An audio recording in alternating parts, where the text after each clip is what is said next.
नमस्कार दोस्तों, धर्म रहस्य चैनल पर आपका एक बार फिर से स्वागत है।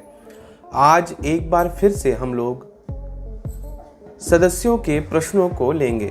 इसमें से एक सदस्य ने विशेष रूप से जिन्होंने YouTube मेंबरशिप ज्वाइन बटन लिया है, उन्होंने कुछ प्रश्न पूछे हैं। तो चलिए उनके प्रश्नों को लेते हैं और जानते हैं कि उन्होंने किन महत्वपूर्ण प्रश्नों को आज के इस वीडियो के माध्यम से जानने की कोशिश की है। तो पहला प्रश्न उन्होंने जो पूछा है वह यह है कि गुरु दीक्षा प्राप्त सदस्यों की संख्या कितनी है, गुरुजी बताएं। YouTube मेंबरशिप ज्वाइन बटन के लिए सदस्यों की इस वक्त की संख्या क्या है? ऋषि मुनि, पंडित, मंदिर का पुजारी, इन सब में से आखिर बड़ा कौन होता है? साधक की उच्च स्थितियों में अगर वह इन चारों में से किस स्थिति को प्राप्त करेगा अगर वह गुरु मंत्र का जाप कर रहा है? और गुरु मंत्र छोड़ चुके सदस्य क्या करें अगर वह फिर से गुरु दीक्षा लेना चाहते हैं? धन प्राप्ति साधना गुरु मंत्र के साथ कम दिनों में अनुभव कराने और सिद्धि देने वाली साधनाओं के विषय में बताएं। तो यह आज के कुछ प्रश्न हैं जो साधक महोदय द्वारा पूछे गए हैं। सबसे पहला इन्होंने प्रश्न पूछा है कि गुरु दीक्षा प्राप्त सदस्यों की वर्तमान संख्या कितनी है? तो देखिए, इस विषय में मैंने पहले ही एक बार नाम सहित शिष्यों के विषय में बताया था। वर्तमान में 400 से अधिक सदस्य गुरु मंत्र की दीक्षा प्राप्त कर चुके हैं। हालांकि कुछ ने साधना कुछ दिन की और फिर छोड़ दी और कुछ लगातार साधना करते चले जा रहे हैं। जो सदस्य गुरु मंत्र का जाप अभी तक नहीं छोड़े हैं, उनके अंदर तीव्र ऊर्जा उत्पन्न हो चुकी है और उनके अनुभव आप लोग सुनते ही रहते हैं। वह किसी भी तरह की कोई तांत्रिक साधना करने योग्य बन गए हैं और जिन भी साधकों के मंत्र जाप 9 लाख से अधिक हो चुका है और उन्होंने दशांश हवन सहित संपूर्ण प्रक्रिया को पूरा कर लिया है, वह निश्चित रूप से इस लायक हो चुके हैं कि कोई भी तांत्रिक साधना जो सात्विक, राजसिक या फिर तामसिक हो, उसको करने के लिए वह पूरी तरह से सक्षम है। तो अभी आपका परिवार यह मान के चलिए कि 400 से अधिक सदस्यों का हो चुका है और सभी माता पराशक्ति की शरण में आ चुके हैं। अगले प्रश्न में आपने पूछा है कि आखिर YouTube मेंबरशिप ज्वाइन बटन लिए हुए सदस्यों की संख्या कितनी है? तो मैं आपको बता दूं कि तकरीबन 81 लोग YouTube मेंबरशिप ज्वाइन बटन लिए हुए हैं। इसके अलावा कभी यह संख्या बढ़ जाती है तो कभी यह घट भी जाती है, क्योंकि जो लोग अगले महीने रिन्यूअल नहीं कराते हैं, उनके हट जाने से सदस्य संख्या कम पड़ जाती है। वहीं नए सदस्यों के आने से सदस्य संख्या बढ़ भी जाती है। तो यह सब कुछ साधकों के अपने स्वयं के विचार हैं और उनकी अपनी सोच है कि वह ज्वाइन बटन लेना चाहते हैं या नहीं लेना चाहते हैं।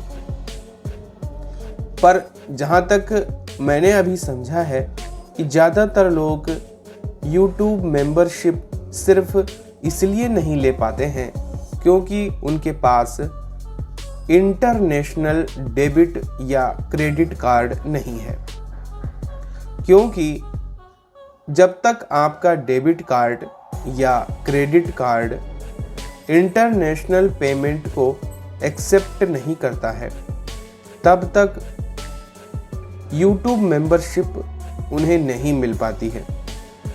इसके अलावा YouTube भी जल्दी इसे प्रत्येक व्यक्ति के लिए उपलब्ध नहीं करवाता है। साधारण विधि से किसी को धनराशि देना या मेंबरशिप के माध्यम से उससे जुड़ना एक कठिन प्रक्रिया अभी YouTube ने बनाई हुई है।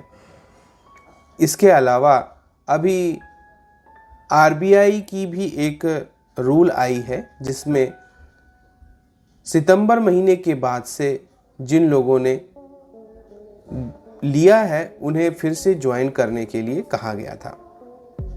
तो यह समय के साथ सदस्य अपडेट रहें तो वह इन सब बातों को समझते हुए अपनी सदस्यता बरकरार रख सकते हैं।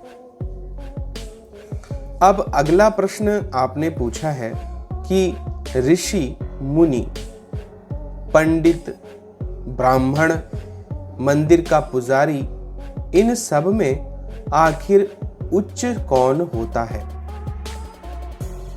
तो सबसे पहली बात तो इसमें यह है कि कोई पदवी बड़ी नहीं होती है, उस पदवी को धारण करने वाला व्यक्ति बड़ा होता है। व्यक्ति ऋषि होकर भी बुरे कर्म कर सकता है और मंदिर का पुजारी भी रास लीला में फंसा हुआ आपको मिल सकता है। तो पद बड़ा नहीं होता है, लेकिन अगर हम श्रेणी क्रम से देखें तो ऋषि सर्वोत्तम होता है, क्योंकि वह जिंदगी भर साधक तपस्वी बनकर सांसारिक जीवन जीते हुए अपनी साधना करता रहता है। मुनि जंगल में निवास करते हैं और वहां साधना करते हैं, लेकिन मुनि अधिकतर मूल जो सांसारिक जीवन है उससे कटे हुए मिलते हैं। पंडित केवल एक जाति विशेष है जो साधना या उपासना मंदिर में करता है। इसी तरह मंदिर का पुजारी भी मंदिर में रहकर पूजा पाठ किया करता है। लेकिन अगर हम तंत्र की क्षेत्र या सोच से देखें तो ऋषि सबसे सर्वोत्तम है, क्योंकि वह लौकिक और अलौकिक दोनों ही विद्याओं को जानता है। इसके अलावा आप लोगों ने देखा होगा कि किसी भी मंत्र के विनियोग में ऋषिन्यास अवश्य होता है। इसी कारण से जब किसी मंत्र में ऋषि नहीं होता वह मंत्र वैदिक नहीं माना जाता। इसी कारण से ऋषि सर्वोत्तम है और प्रत्येक साधक स्वयं एक ऋषि होता ही है। तो इससे आप समझ सकते हैं कि एक साधक सर्वोत्तम है। यही आपने अगला प्रश्न भी पूछा है कि साधक की उच्च स्थिति में क्या वह इन चारों से बड़ा हो जाएगा? तो इसका उत्तर निश्चित रूप से 100% है कि कोई भी गुरु मंत्र का साधक स्वयं ऋषि हो जाता है, अगर वह बुरे कर्म नहीं करता है और किसी भी प्रकार से जो मैंने कुछ नियम बताए हैं, जिन्हें आप मेरी वेबसाइट पे जाकर गुरु दीक्षा पेज में पढ़ सकते हैं, उनका पालन करते हुए साधना, पूजा पाठ और गुरु मंत्र का सदैव जाप करता है, वह स्वयं ऋषि है। वह ऋषि मुनियों की श्रेणी में खड़ा है, वह किसी पंडित, मंदिर के पुजारी, तांत्रिक, बाबा, इन सब से कहीं उच्च स्थिति में स्वयं होता है। इसीलिए मैंने कहा कि कोई भी व्यक्ति जो मात्र गुरु मंत्र जीवन भर जाप करता है, उसकी शरण लेकर रखता है, चाहे केवल वह रोज एक माला का ही जाप कर रहा है, तब भी वह निश्चित रूप से मोक्ष का अधिकारी बन जाता है और उसे स्वर्ग जाने से तो कोई रोक ही नहीं सकता। इसलिए वह किसी भी इन पदवीधारी व्यक्तियों से उच्च स्थिति को प्राप्त कर लेता है, क्योंकि सांसारिक होते हुए भी वह अलौकिक और मोक्ष की ओर जाने वाला व्यक्तित्व बन जाता है। अब अगला प्रश्न आपने पूछा है कि गुरु मंत्र छोड़ चुके सदस्य क्या करेंगे और फिर से गुरु दीक्षा अगर वह लेते हैं।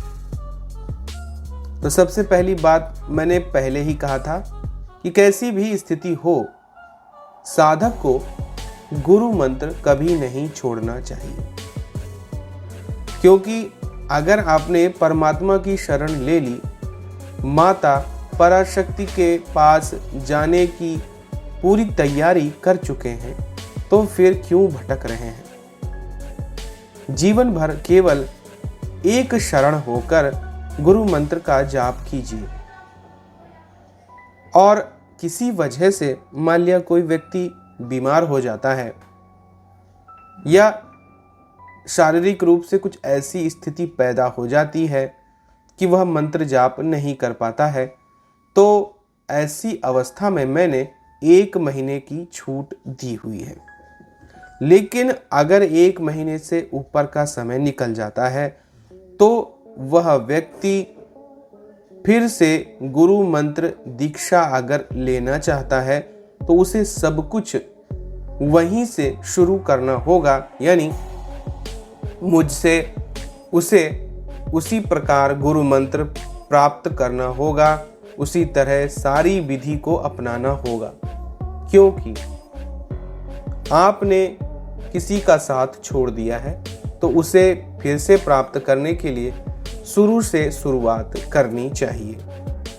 गुरु दक्षिणा देते हुए, फॉर्म भरते हुए और सारी चीजें वैसे ही करते हुए, हालांकि आप जानते होते हैं कि आपको करना क्या है, किंतु क्योंकि आपने अपने मार्ग को अवरुद्ध किया, नष्ट कर दिया और उस पाप को भी भागीदार बन गए हैं, ऐसी अवस्था में सब कुछ आपको शुरू से प्रारंभ करना चाहिए। ठीक वैसे ही जैसे व्यक्ति की मृत्यु हो जाए तो उसे नया जन्म लेना पड़ता है और प्रक्रिया को फिर से करना होता है, यानी बचपन से लेकर के बुढ़ापे तक का सफर। हालांकि वह बार बार यह कर चुका है कई जन्मों में, लेकिन क्योंकि उसने अपनी यात्रा कंप्लीट नहीं की, इसलिए उसे बार बार यह कार्य करना पड़ता है। ठीक वैसे ही गुरु मंत्र छोड़ चुके या गलती से छूट चुके व्यक्ति फिर से गुरु दक्षिणा दें, फार्म भरें, उसी प्रकार न्यास विधि का प्रयोग करते हुए सब कुछ करें और इस प्रकार वह फिर से गुरु मंत्र की शरण ले सकते हैं। अगला प्रश्न है कि अगर धन प्राप्ति साधना करनी है जो कम दिनों में अनुभव करवाए और सिद्धि दे और धन की प्राप्ति अवश्य करवाए, तो ऐसी अवस्था में आप 2 विधियां अपना सकते हैं। एक है सात्विक और दूसरी है राजसिक। तामसिक के लिए मैं अभी आपको इसलिए नहीं कहूंगा क्योंकि उसके लिए साधक उच्च कोटि का होना आवश्यक है और यह वर्षों की साधना के बाद ही संभव हो पाता है। सात्विक साधना में माता लक्ष्मी की कोई भी साधना बहुत ही उत्तम है और अगर श्री मंत्र और श्री यंत्र की साधना करते हैं तो यह सर्वोत्तम होगी धन प्राप्ति के लिए। उसी तरह अगर राजसिक साधना के क्षेत्र में आप प्राप्त करना चाहते हैं तो यक्षिणी साधना या योगिनी साधना सर्वोत्तम मानी जाएगी।